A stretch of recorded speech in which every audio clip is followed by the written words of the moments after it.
Assalamualaikum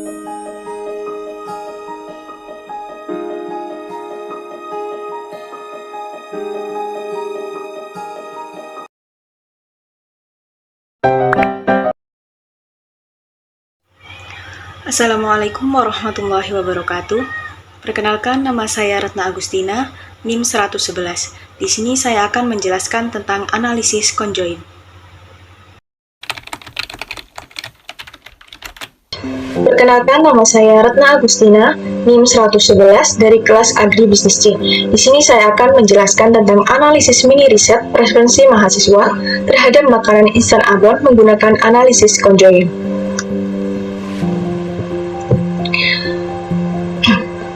Untuk analisisnya, di sini saya menggunakan preferensi mahasiswa terhadap makanan instan abon. Jadi, produk yang saya tuju yaitu produk makanan instan abon. Untuk yang pertama yaitu pendahuluan. Produk abon merupakan produk yang sangat beragam. Dengan banyaknya macam olahan produk abon menjadikan peminat abon berbeda-beda, antara ada yang suka dengan abon ikan atau abon daging. Preferensi mahasiswa dan masyarakat berbeda-beda dalam memilih abon, sehingga dari hal ini dibutuhkan analisis minat mahasiswa terhadap abon. Tujuan dari analisis ini yaitu yang pertama, untuk mengetahui bagaimana preferensi konsumen terhadap produk makanan instan abon berdasarkan kriteria harga, jenis, kemasan, dan tekstur. Yang kedua, untuk mengetahui minat konsumen terhadap makanan instan abon apa saja yang paling banyak diminati. Nah, dari mini riset yang dilakukan, kita dapat mengetahui tentang bagaimana cara pemilihan makanan instan abon yang paling banyak digemari dan disukai oleh mahasiswa. Sehingga kita dapat mengetahui tentang apa saja sih yang dipilih oleh mahasiswa antara abon ikan, daging maupun ayam yang ada dalam pertanyaan mini riset tersebut. Selanjutnya yang kedua yaitu metode yang digunakan. Metode yang digunakan yang pertama yaitu data dikumpulkan menggunakan kuesioner. Jenis kuesioner ini menggunakan kuesioner yang bersifat tertutup, sehingga kuesioner ini berisi pertanyaan pilihan ganda. Yang kedua, pemilihan responden dilakukan secara acak menggunakan analisis conjoint, yang dimana dalam mini riset ini dicantumkan nama, usia, dan jenis kelamin. Yang ketiga, analisis data yang digunakan pada mini riset ini yaitu dengan menggunakan analisis conjoint dengan menggunakan aplikasi SPSS. Selanjutnya yang ketiga yaitu hasil dan pembahasan. Pada hasil analisis yang telah dilakukan yaitu menggunakan analisis conjoint dengan atribut dan level yang digunakan yaitu di sini saya menggunakan 4 atribut. Yang pertama harga, yang kedua jenis atau varian abon, yang ketiga kemasan, dan yang keempat tekstur. Untuk atribut yang pertama yaitu harga dengan level yang pertama 10.000, yang kedua 12.000, dan yang ketiga 15.000. Untuk atribut yang kedua yaitu jenis atau varian abon, untuk levelnya yang pertama ayam, yang kedua daging, yang ketiga ikan. Untuk atribut yang ketiga yaitu kemasan dengan 3 level, yang pertama 250 gram, yang kedua 500 gram, yang ketiga 1000 gram. Untuk atribut yang terakhir yaitu tekstur, di sini saya menggunakan 2 level, yang pertama lembut dan yang kedua bertekstur gumpalan. Penentuan stimuli pada kuesioner diambil melalui rekomendasi kombinasi level dan atribut melalui pengolahan SPSS. Nah, kita dapat melihat pada tabel di bawah, yang dimana itu merupakan hasil pengolahan dari SPSS untuk mendapatkan stimuli. Nah, dari menghasilkan stimuli, kita dapat menciptakan atau menggunakan pertanyaan dari stimuli dengan hasil deskripsi stimuli yang pertama yaitu harga abon 15.000 dengan varian rasa daging, kemasan 250 gram, dan tekstur lembut. Yang kedua, harga abon 10.000 dengan varian rasa ayam, kemasan 1.000 gram, dan bertekstur gumpalan. Yang ketiga, harga abon 15.000 dengan varian rasa ikan, kemasan 1.000 gram, dan bertekstur gumpalan. Yang keempat, harga abon 10.000 dengan varian rasa daging, kemasan 500 gram, dan tekstur gumpalan. Yang kelima, harga abon 12.000 dengan varian rasa daging, kemasan 500 gram, dan tekstur lembut. Yang keenam, harga abon 15.000 dengan varian rasa ayam, kemasan 500 gram, dan tekstur lembut. Yang ketujuh, harga abon 12.000 dengan varian rasa ayam, kemasan 250 gram, dan tekstur lembut.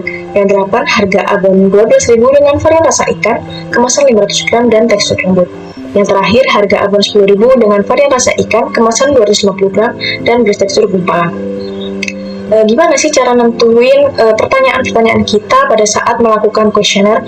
Nah, kita masukin dulu data kita, atribut dan level. ke SPSS, baru kita akan mendapatkan stimuli. Nah, dari stimuli tersebut kita dapat menggunakan atau menggunakannya pada Google Form atau kuesioner untuk pertanyaan-pertanyaan pada responden. Nah, selanjutnya yaitu hasil kuesioner, di mana kuesioner ini berisi 23 responden dengan hasil sebagai berikut. Yang pertama, pertanyaan diambil dari stimuli yang telah diolah dari SPSS. Yang kedua, hasil data menunjukkan pertanyaan dari P1 sampai P9.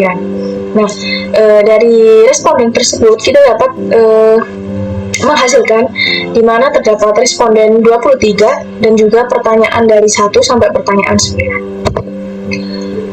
Yang ketiga yaitu hasil analisis conjoint, di mana pada tabel sebelah kanan kita lihat pada tabel utilities, di mana terdapat 4 atribut. Nah, di sini saya akan menginterpretasi satu-satu dari atribut tersebut. Yang pertama yaitu saya akan menginterpretasi dari harga. Interpretasi dari harga yaitu nilai utilities estimate dari harga adalah 12.000 dengan nilai utility estimate harga 12.000 adalah 0,161. Perhatikan bahwa nilai utility estimate harga 12.000 adalah yang paling tinggi, maka secara umum responden cenderung lebih menyukai harga abon 12.000. Gimana sih cara nentuin pada atribut harga responden kok suka sekali dengan harga 12.000. Nah, kita lihat pada nilai utility estimate, nilai yang paling tinggi yaitu 12.000, di mana yaitu 0,161. Nah, kalau nilainya yang paling tinggi ini berarti responden lebih cenderung menyukai harga 12.000.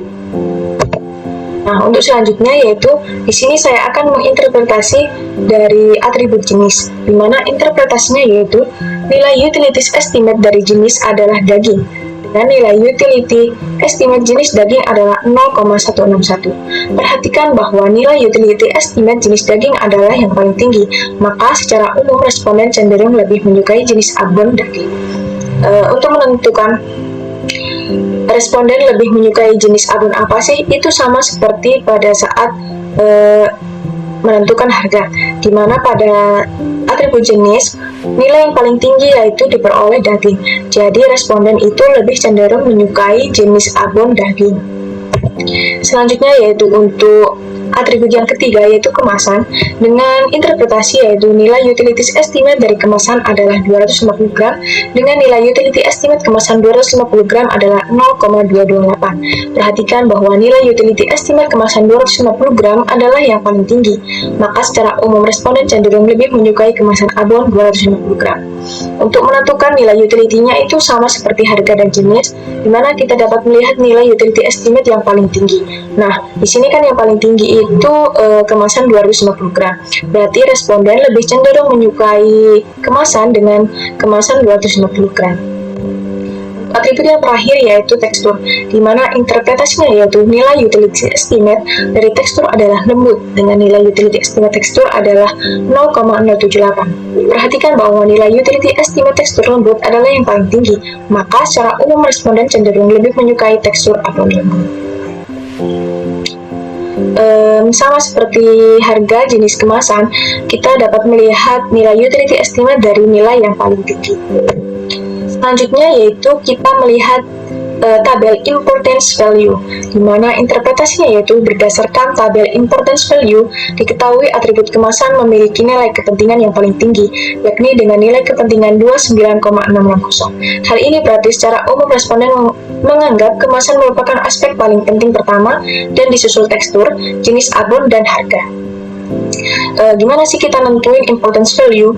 Nah, kita dapat melihat pada nilai yang paling tinggi. Nah, pada tabel sebelah kanan, nilai yang paling tinggi pada importance value yaitu dimiliki oleh nilai kemasan. Nah, nilai kemasan ini kan hasilnya 29,660, sedangkan yang lainnya di bawah nilai kemasan. Berarti setelah nilai kemasan disusul nilai tekstur, kemudian jenis abon, dan juga harga. Yang terakhir yaitu korelasi, di mana interpretasinya yaitu diketahui nilai sig dari persen R yaitu 0,00 yang berarti kurang dari 0,05, dan nilai candle style yaitu 0,00 yang berarti juga kurang dari 0,05. Berarti nilai yang kurang 0,05 memiliki ketetapan penilaian aktuan berdasarkan hasil estimate telah signifikan. Gimana sih kita kalau melihat nilainya kita itu signifikan? Kalau nilainya kurang dari 0,05 berarti nilai kita signifikan. Sedangkan kalau lebih dari 0,05 berarti nilai kita tidak signifikan. Kita dapat melihatnya dari person R. Kalau person R itu tidak ada seperti ini, kita bisa melihatnya dari candlestick. Nah, yang dilihat yaitu pada tabel sig-nya. Kalau sig-nya itu kurang dari 0,05 itu berarti signifikan. Kalau lebih dari 0,05 itu tidak signifikan. Untuk yang terakhir yaitu kesimpulan. Dari mini riset yang telah dilakukan dapat disimpulkan bahwa analisis conjoint ini dapat membantu dalam menganalisis preferensi mahasiswa terhadap kesukaan makanan instan abon. Adapun hasil yang diperoleh yaitu yang pertama, untuk mengetahui bagaimana sih preferensi konsumen terhadap produk makanan instan abon berdasarkan kriteria harga, jenis, kemasan, dan tekstur. Yang kedua, untuk mengetahui minat konsumen terhadap makanan instan abon, apa saja sih yang paling banyak diminati oleh mahasiswa. Sehingga dari analisis conjoint ini sangat penting bagi peneliti karena dapat membantu memecahkan masalah dengan memberikan kuesioner kepada semua orang, karena setiap preferensi mahasiswa itu berbeda-beda, sehingga analisis ini sangat penting untuk mengetahui preferensi mahasiswa maupun masyarakat.